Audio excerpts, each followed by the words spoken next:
Hi friends, जय Jagannath. Lakshmipriya Odia blog को आपण मानक बहुत बहुत स्वागत। आशा करुच्ची आपण मैंने भलरे थे, मु भी भलरे अच्छी। तो आज वर्षा पाग होती तो प्रबल जोर शीत लगुच। एपटे एक शीत दिन, दुईरे एपटे वर्षा पाग को पूरा कुहुड़ी कुहुड़ी पाग होती तो बहुत जोर शीत लगुच।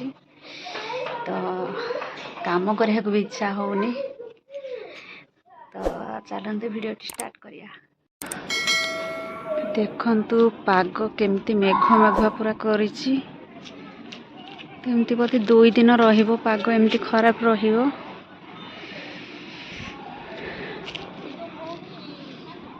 चलंतु फ्रेंड्स देखिए हमर छोटा गार्डन, मिनी गार्डन। तो मते कोड़े बाहर को जीवा पड़ेनी। तो ठाकुर काम एठी अल्प अल्प एमती फूल गछ दीटा रोई देछि। तो फूल एते भी हुएनी, बहुत कम हुए। मंदार गछरे कढ़ होइछि, फूल हुए गोटे गोटे फूल हुए। एटा गोटे टगर गछ, एतरे भी गोटे गोटे फूल हुए। पराइता गछ, एटा दुर्लभा गछ। दुर्लभा पत्र तो माँ लक्ष्मी अति प्रिय। ये हूँ मंदार गछ, जोड़ा थोपा मंदार रेड कलर।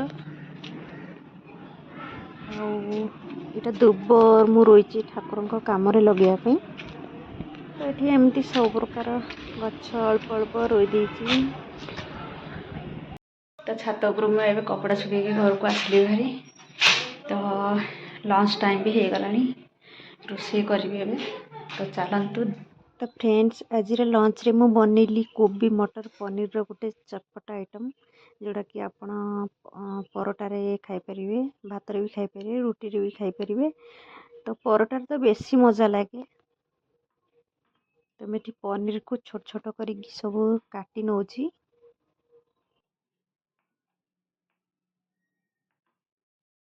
देखंतु एटी पनीर भी काटी। तो कोबी को भी हलदी पानी रे पकई देछि। तो ये पनीर को मु अल्प समय पर लाइट ब्राउन हवा पर्यंत भाजी देछि। तो तापर कोबी आलू को भाजी दबा। मुझे से लुण पकई देछि, जद्वारा कि जल्दी सीझी जाए। तापर मु एथरे टिके हलदी पकई देबी। तो ताकू भलसे चले देबी।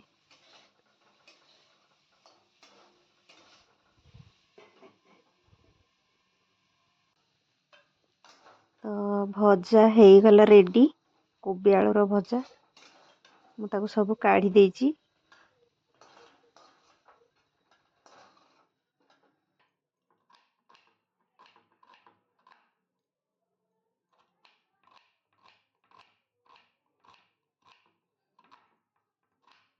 एपटे पियाज को काटी देछि, टमाटो को भी काटी देछि।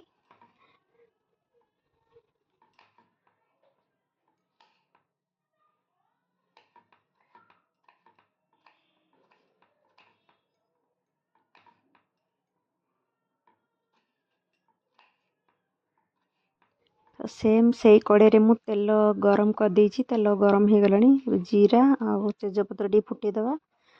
आउ से काश्मीरी जो कलर लंका गुंड अच्छी ताकू टी पकईदे, कहीं कलर आसी था भल।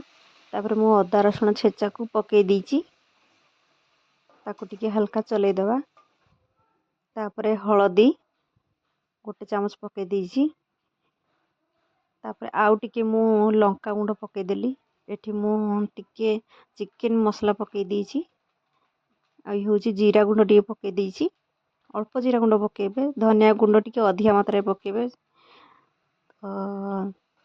तापर लुण पकई देथिली। तापर एटा टमाटो मु तापर छाड़देली। तापर मु पियाज को सेइथिरे मु ऐड कर देबी से मसला रे। ताको टिके भल से चलई दवा, ढांकुणी देकी 5 मिनिट पई कसी दवा। तो देखंतु एठी ऊपर को सब तेल उठी आसीची। तो आउ टिके ताको भल से चलई दवा। तापर मु ग्रीन मटर को रखी थी फ्रिज रे स्टोरेज, ग्रीन मटर। तो ताको मु ऐड कर देली। तो ये मु भलसे चलई दे सारा पर भजा होगी रखि आलू कोबी फ्राए को छाड़ी देछि। ताको टिके भलसे गोलई नवा। या फिर आमे पनीर को पकई दवा।